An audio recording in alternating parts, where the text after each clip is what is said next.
Jai Hind students, we have already discussed the 3 modules of agriculture. We will be finishing with the 4th module. So let us start. In the previous class we were discussing about the major crops. We have talked about rice, wheat, millets, fiber crops and beverages were left. So let us see what requirements it needs to grow. Cotton, it requires high temperature, light rainfall and 210 frost free days and bright sunshine for its growth. So the requirements are high temperature, light rainfall and 210 frost free days and bright sunshine. It grows best in black and alluvial soil, and the countries which produce are China, USA, India, Pakistan and so on. And it is one of the main raw materials for the cotton and textile industry. Then jute, we all know that it is the golden fiber. It grows well in alluvial soil and it requires high temperature, heavy rainfall and humid climate. So the requirements are alluvial soil, high temperature, heavy rainfall and humid climate, and it grows best in tropical areas. India and Bangladesh are the leading producers of jute. Coffee, it requires, this is a beverage, it requires warm and wet climate and well drained loamy soil, and the hill slopes are more suitable for the growth of this crop. Brazil is the leading producer of this coffee. Tea, it is also a beverage crop grown on plantations. It requires cool climate and well distributed high rainfall throughout the year for the growth of its leaves. It needs well drained loamy soil and gentle slopes. So the requirements are well distributed high rainfall, then loamy soil and with gentle slopes. Labor in large number is required to pick up the leaves, as you can see it in the picture. Kenya, India, China, Sri Lanka they are the leading producers. Then we have the agricultural development. Now what is this? Agricultural development refers to the efforts made to increase the farm production in order to meet the growing needs of the increasing population. This can be achieved in many ways, such as increasing the area of cultivation, increasing the number of crops grown, improving in the irrigation facilities, improving the use of fertilizers and high yield variety of seeds, and then mechanization of agriculture is another aspect for agricultural development. So the ultimate aim of agricultural development is to increase the food security, and agriculture has developed at different places in different parts of the world. Developing countries with large populations usually practice intensive agriculture, where crops are grown on small holdings, mostly for subsistence. Larger holdings are more suitable for commercial type of agriculture like USA and Canada.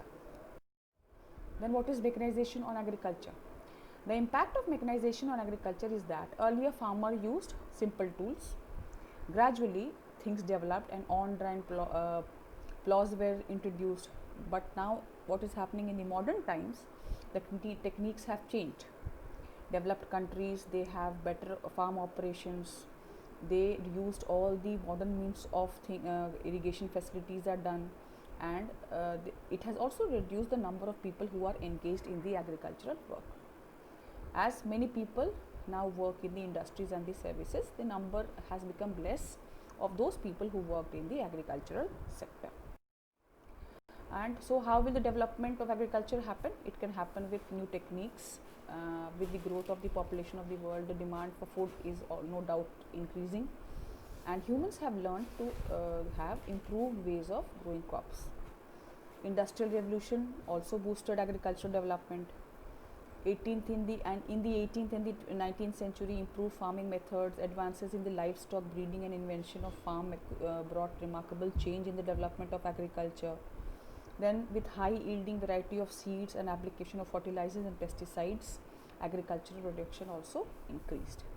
Now genetically modified crops to get high yield with less problems of pest have been developed in many countries.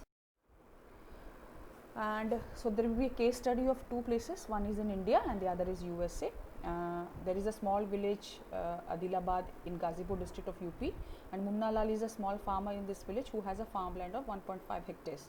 His house is in the main village. He purchases high yielding variety of seeds from the market every alternate year. The land is fertile and he grows at least two crops in a year which has normally wheat or rice or pulses. The farmer takes advice of his friends and elders as well as government agricultural officers regarding his farming practices. He takes a tractor on rent for plowing his land, though some of his friends still use traditional method like bullocks. And there is also a tube well in the nearby field from which he takes on rent to irrigate his field. So this is South India. Then Munna Lal also has buffaloes and hens. He sells milk in the cooperative store located in the nearby town. He is a member of the cooperative society, and which also advises him the type of fodder for the animal, safety measures. All the members of the family help him in various farm activities. He takes loan from the bank to meet his requirements. He sells his produce in the mandi located in the nearby towns, and since majority of the farmers do not lack storage facilities, they are forced to sell their produce even when the market is not favorable for them. In recent years, the government has taken steps to develop storage facilities which will be beneficial for the farmers. This is an example of a farm in USA. Large farm size in USA is much larger than that of India. A typical farm size is 250 hectares. The farmer generally resides in the farm, and some of the major crops are corn, soya bean, wheat. We will be talking about a farmer, Horan, and who is a farmer in the Midwest USA. He grows corn on his field after making sure that soil and water resources meet the needs for his crop. He does everything to control pests which will not damage his crop. From time to time, he sends soil samples to the lab to check whether the nutrients are sufficient for the soil. So these are the things which he does, which is not done in India. Then his computer is linked to the satellite, which gives him a precise picture of the field. This helps him to use chemical fertilizer and pesticides wherever required. He uses tractors, seed drills, leveler, combined harvester, and so on. And the grains are stored in automated grain storage, and they are dispatched to the market agencies. So he works like a businessman and is not like a peasant. And so what has the government done? The government has introduced modern means of cultivation. It has provided good infrastructure facilities. Land reforms have been made. The government has taken the lands of the big landowners and has redistributed the lands to the landless labor.